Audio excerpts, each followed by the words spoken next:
நிலைமை. இதை வள்ளுவ பெருந்தகை நமக்கு அறிவுறுத்தி இருக்கின்றார். புல் பரந்தற்று என்பார் வள்ளுவ பெருந்தகை.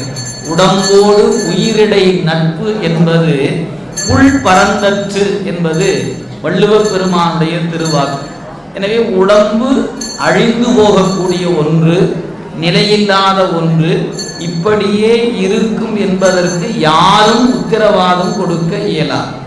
நம்முடைய உடம்பு கடந்த 5ஆம் ஆண்டு நடந்த விழாவில் நம்முடைய உடம்பினுடைய ஒத்துழைப்பு எப்படி இருந்தது, இன்று எப்படி இருக்கிறது, அடுத்த ஆண்டு நடைபெறும் போது இதே வலிமையும் இந்த ஒத்துழைப்பும் இந்த உடம்பு நமக்கு கொடுக்குமான்னு கேட்டால் கேள்விக்குறிதான்.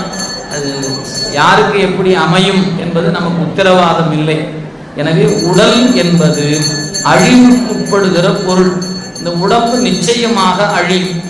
ஆனால் இந்த உடம்பினுள்ளே தங்கி நிற்கக்கூடிய உயிர் என்கிற பொருள் இருக்கிறதே, அது எந்த காலத்தும் அழியக்கூடிய பொருள் அல்ல.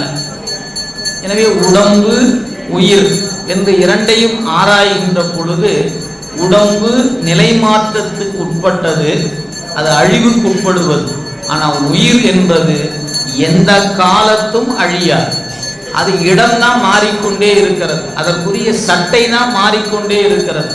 இன்று மனித சட்டை தாங்கி நிற்கின்ற உயிர் நாளை எந்த சட்டை வேணாலும் எடுக்கும். புல்லாகி பூடாய் புழுவாய் மரமாகி பல்மிருகமாய் பறவையாய் பாம்பாய் கல்லாய் மனிதராய் பேயாய் கனங்களாய் வல்லசுரராய் முனிவராய் தேவராய் செல்லா என்ற இத்தாவர எல்லா பிறப்பும் பிறக்கும்.